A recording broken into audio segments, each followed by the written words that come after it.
Ikalabing-apat na kabanata. Ang marunong na babae ay pinatatatag ang kanyang sambahayan, ngunit ang hangal na babae ay sinisira ang kanyang sariling tahanan. Ang taong namumuhay sa katuwiran ay may takot sa Panginoon, ngunit ang namumuhay sa kasamaan ay humahamak sa Kanya. Ang salita ng hangal ang magpapasama sa Kanya, ngunit ang salita ng marunong ang mag-iingat sa Kanya. Kapag wala kang hayop na pang-araro, wala kang aanihin. Ngunit kung may hayop ka at malakas pa, marami ang iyong aanihin. Ang tapat na saksi ay hindi nagsisinungaling, ngunit pawang kasinungalingan ang sinasabi ng saksing sinungaling. Ang taong nangungutya ay hindi magkakaroon ng karunungan kahit ano pa ang kanyang gawin. Ngunit ang taong may pangunawa ay madaling matututo. Iwasan mo ang mga hangal dahil wala kang mabuting matututunan sa kanila.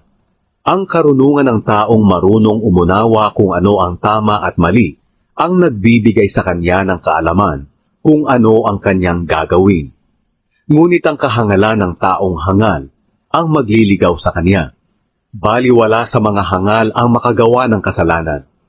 Ngunit ang taong matuwid ay gustong maging kalugod-lugod sa Diyos.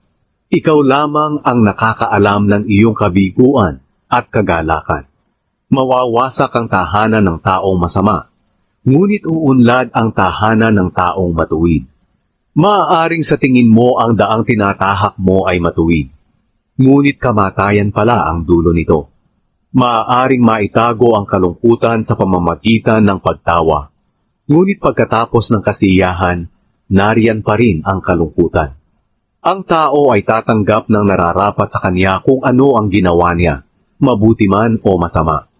Pinaniniwalaan ng mangmang ang lahat ng kanyang napapakinggan. Ngunit ang taong marunong umunawa ay pinag-iisipan ang kanyang napakinggan. Ang taong marunong ay iniingatan ang kanyang sarili at umiiwas sa gulo. Ngunit ang taong hangal ay walang pag-iingat at padalos-dalos. Ang taong madaling magalit ay nakagagawa ng kamangmangan. Ang taong mapanlinlang ay kinapupuotan. Makikita ang kamangmangan sa taong walang alam.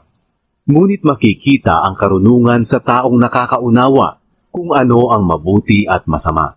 Ang taong masama ay yuyuko sa taong matuwid at magsusumamo na siya ay kahabagan. Ang mga mahirap kadalasan ay hindi kinakaibigan kahit ng kanyang kapitbahay. Ngunit ang mga mayaman ay maraming kaibigan. Ang humahamak sa kapwa ay nagkakasala. Ngunit ang tumutulong sa dukha ay pinagpapala. Ang nagbabalak ng masama sa kapwa ay nagkakasala. Ngunit ang nagpaplano ng mabuti ay dadamayan at mamahalin ng kapwa. Ang masikap sa trabaho ay may pakinabang, ngunit magiging mahirap ang puro salita lang.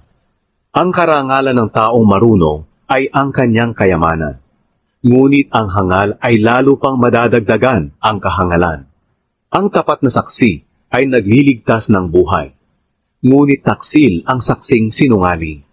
Ang taong may takot sa Panginoon ay may kasiguraduhan at siya ang kanlungan ng kanyang sambahayan. Ang pagkatakot sa Panginoon ay magpapabuti at magpapahaba ng iyong buhay at maglalayo sa iyo sa kamatayan. Ang kapangyarihan ng isang hari ay nasa dami ng kanyang nasasakupan. Ngunit kung walang tauhan, tiyak ang kanyang kapahamakan. Ang mapagpasensya ay masigit ang karunungan. Ngunit ang madaling magalit ay nagpapakita ng kahangalan. Ang payapang isipan ay nagpapalusog ng katawan. Ngunit ang pagkainggit ay tulad ng kanser sa buto. Ang nangaapi ng mahihirap ay hinahamak ang Diyos na lumikha sa kanila.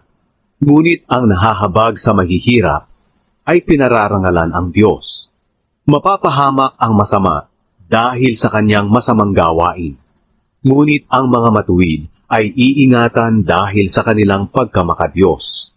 Ang karunungan ay nasa isip ng taong may pangunawa, ngunit ang mangmang ay walang nalalamang kahit ano tungkol sa karunungan. Ang matuwid na pamumuhay ng mamamayan ay nagpapaunlad ng kanilang bansa. Ngunit kung sila ay magkasala, mapapahiya ang kanilang bansa. Sa matalinong lingkod, ang hari ay nalulugod. Ngunit sa hangal na lingkod, siya ay napupuot.